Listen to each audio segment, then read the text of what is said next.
Hey guys, it's Blake Morrison here. Yesterday and Saturday we went to the NAWCQ. I got 6th place, which was pretty good. I wish that I had won in the top 8 so I could go to Worlds and represent Canada, but oh well. Basically, here's the profile. So for the shoutouts first, I got Shay, my girlfriend. I love her so much. She supports me all the time. We got Tyler Hine from Calgary. He lent us a second deck so that Tyler and I could both play it at the event.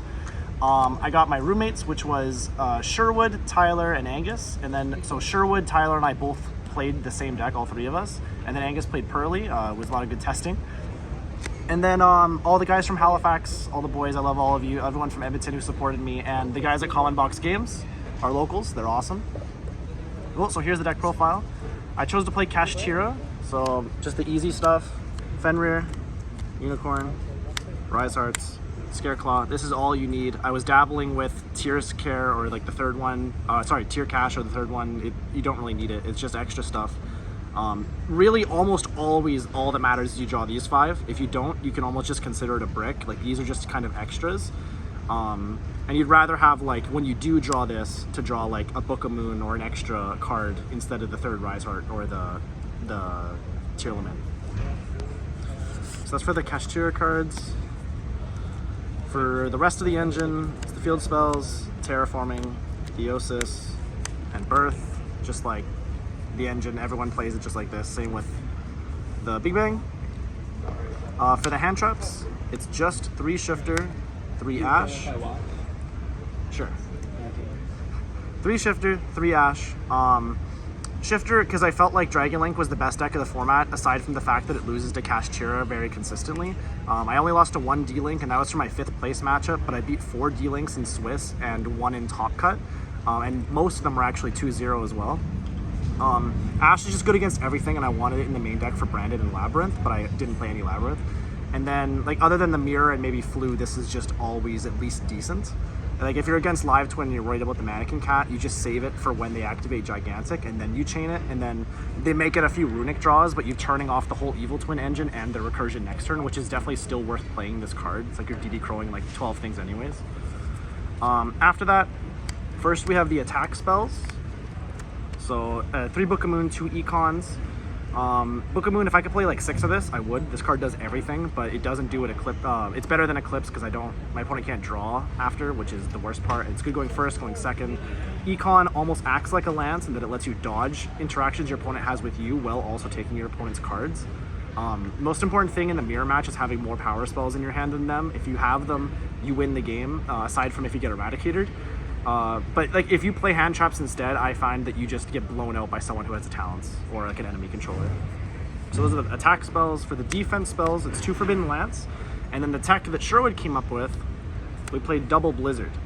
So this is the way we kind of got to play like 4 Lances, but Lance is good against trap decks and like Book of Moon, small things like that. But then Blizzard negates any spell in the game.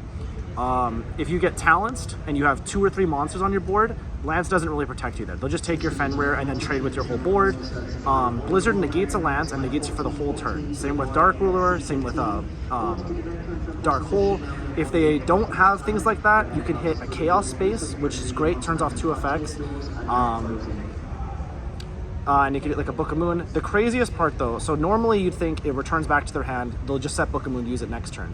Under a Rise Heart and Shifter, that card actually gets banished. It does not return to their hand. So this card with your Rise Heart is just called by for spells. And in the mirror match, you can even play it going second because like they have their own Rise Heart. You can hit Runic spells with it, you can hit field spells. In top 64, I won my match in a grind where we're both top decking by having a Blizzard set and hitting their field spell and they couldn't search, and then I top decked a playable card first. This card was insane. It literally won me like 7 games in Swiss alone. Like my opponent uses talents, I chain Blizzard, they have nothing else to break the board with, and I'm just trading with monsters. If that happens, I'm always winning. My end board is really good if they're not blowing it away with spells. And then the in-between of the attack spells and the defense spells is 3 talents. Protection on my turn, because if they ash me, I rip a card from their hand or draw 2 more. I won my top 16 match against Dlink because they nibbed me early, and then I talents ripped their only playable card and set Judgment, and then Judgmented their top deck, and they had no way to play, and the next turn I just OTK'd them. And then in the mirror match, I played 3 instead of 2 because like you need this card. This card is the best card in the whole game in the mirror match. It does everything you need all the time, always. If you draw this, you break the board almost single-handedly with this card. It's actually broken, and that's why we had to play Blizzard, because every deck is playing 3 talents if they respect Kashtira.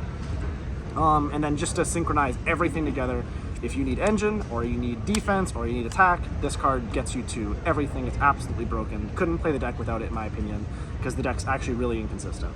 But when it's not getting you to a monster, it's getting you to a Blizzard, which negates any spell, or it's getting you to talents when you go second, which then triggers a Rise, breaks the whole board. Yeah, it's really good. So that's just the main deck. For the extra deck, for the side deck, Rise Heart, 2 Era, that's all you need. Double Big Eye, so they can't unicorn it. Double Zeus, so they can't unicorn it. Draco Sack, Dark Armed, and these are really good because we play a special package, the Utopic Zero package. Everyone at Euros was teching Nib at some point in their deck. The reason for that is because a Rise Pass is definitely not strong enough to win you the match, or to win you the game. And if you get nibbed on your full board, you're passing on nothing. You're passing on maybe a Book of Moon set, and you're hoping that wins you the game, which is why I think a lot of Cash players weren't, like the Cash players that didn't top were having issues. You make this, before you commit to an Arise, they have to nib you on here, and then you can go Birth Summon back Fenrir and drop a 1 material Rise on top of that. And decks like Dragon Link, if they don't just have the Book of Moon, or you have Blizzard Lance as well, you just break through the whole board. In my top 16 match, I summoned this. They had to nib me there. I Talents ripped their own hand, their only card in their hand, Birth back guy, and then set Judgment, like I said earlier. And that was, like this card, if I didn't have this, I probably wouldn't have won that match, because I just would have summoned the full board, they would have nibbed me for everything. And then I wouldn't have had recursion for next turn. Oh, and then also, it's just a really good card. Like, like it can't be destroyed by battle, it can't be destroyed by card effects. My opponent tried to Dragoon this in top 32 because they didn't read it properly. Like, people weren't prepared for it. Some people didn't know that it takes. I don't know, like, I guess they didn't play during Lyrilisk format. Like, I would negate a card, and then they'd be like, okay, sure. And then I'd like, okay, give it to me. And they'd be like, what? And it's already too late at that point. And then like if you end on this and 1 material Rise, your opponent summons Fenrir. If they don't have the spell to break the board, they're like Fenrir effect, take the Fenrir. Now it's your Fenrir, you're banishing things on their board. It's really good. Baron for when you draw Ash with it. It's just nice. Donner, I never summoned this once, but the second you take it out, you'll need it. And then Goliath Entis for the prosperity targets. This because it's really good against just random dark holes, but also any runic variants. It turns off one of their spells from killing your Rise Heart. Entis because the first attach you do on your opponent's turn when the first thing triggers is Entis. So if they Kurakara you, this goes to the grave and you pop the Kurakara. It's 1 less problem to have to deal with. And they can't like summon back your Fenrir and end phase and have just this huge board to break. And then like again, against Purrely, it's also nice. If you have like this Arise, they Dark Whirl you at some point. Or you've already used your banish and they make a Zeus and they shuffle your board to the grave, this at least pops the Zeus, so you don't have to play through 2 more materials on a Zeus next turn. That's for the extra deck. And then for the side, this was probably one of our biggest contention areas for change, but it was 3 belt. I sided this in once because I only played 1 branded all weekend, and I also didn't play any Labyrinth. I still think it's correct to play this though, because if I played a lot more, I would have needed this to win. But realistically, this in my deck, this would have been way better as a droll because I played against like 6 Dragon Links. But I beat 5 of them, and I think I could have beat the one in Top Cut if I had played better, but I was so tired by the end of the day.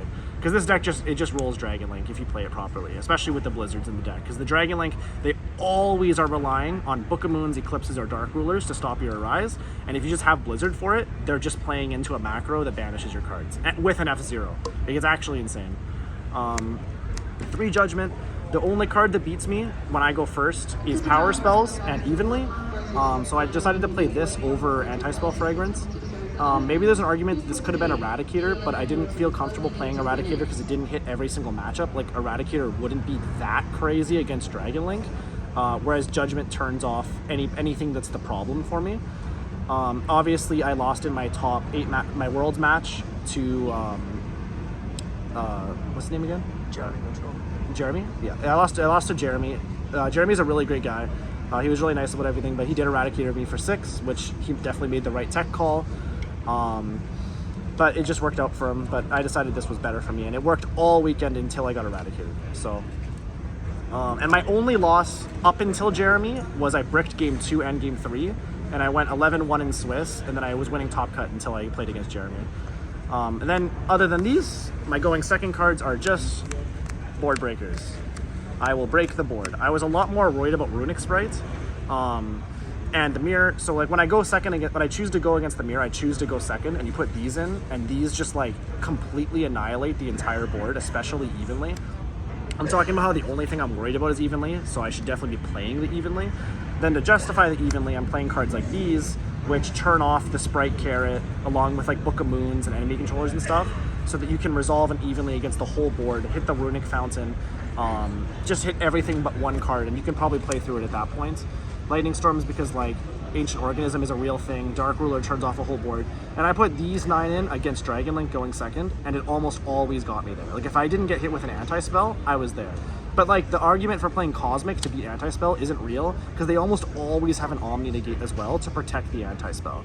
So like it just doesn't do anything. So you kind of just have to put them on better habit, and if they don't, like you'll crack their whole board of all their negates if you have to, just with these cards.